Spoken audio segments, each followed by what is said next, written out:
ಊಟಿಗೆ ಹೋಗೋಣ, ಸಮ್ಮರ್ ಅಲ್ವಾ, ಊಟಿ ಚೆನ್ನಾಗಿರುತ್ತೆ ಅಂತ ಹೇಳಿ ಪ್ಲ್ಯಾನ್ ಮಾಡೋದು. 2 ಫ್ಯಾಮಿಲಿ, ಮಕ್ಕಳು 2 ಫ್ಯಾಮಿಲಿ ಸೇರಿ ಚೆನ್ನಾಗಿ ಎಂಜಾಯ್ ಮಾಡ್ಕೊಂಡು ಹೋದರು.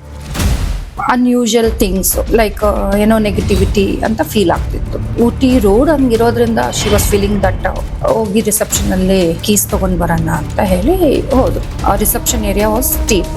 ಕಾರ್ ಬಂದು ಪಾರ್ಕಿಂಗ್ ಏರಿಯಾದಲ್ಲಿತ್ತು. ಇಬ್ರು ಸೇರಿ ನಡ್ಕೊಂಡು ಹೋಗ್ಬೇಕಂದ್ರೆ ಒಂದು ವಾಯ್ಸು ಕೆಳಗಡೆ ಹೋಗ್ತಿದ್ದೀರಾ ಅಂತ ಕೇಳಿಸ್ತು. ಇಬ್ರು ಹೌದು ಅಂತ ಹಿಂಗೆ ತಿರುಗಿ ನೋಡ್ತಾರೆ.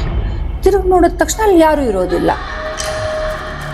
ಒಂದು 11:30, 12 ಏನೋ ಆಗಿತ್ತು. ಸರಿ ಹಾಲ್ಗೆ ಹೋಗಿ ವಾಟರ್ ಬಾಟಲ್ ತರೋಣ ಅಂತ ಹೇಳಿ ವಾಟರ್ ಬಾಟಲ್ ತರಕ್ಕೆ ಹೋದಾಗ ಅಲ್ಲಿ ವಿಂಡೋ ಹತ್ರ ಒಂದು ಕಾಣಿಸ್ತು. ರೂಮೇ ಯಾಕೋ ಸರಿ ಹೋಗ್ತಿಲ್ಲಪ್ಪ, ನನಗೆ ಏನೋ ಅನ್ಯೂಶುವಲ್ ನಡೀತಾನೆ ಇದೆ ರೂಮಿಗೆ ಬಂದಾಗಿಂದ ಅಂತ ಹೇಳಿದ್ರು. ಬ್ಯಾಕ್ ಟು ಬ್ಯಾಂಗ್ಳೂರ್ ಅಂತ ಹೇಳಿ ರಿಟರ್ನ್ ಆಗ್ತಿದ್ರು.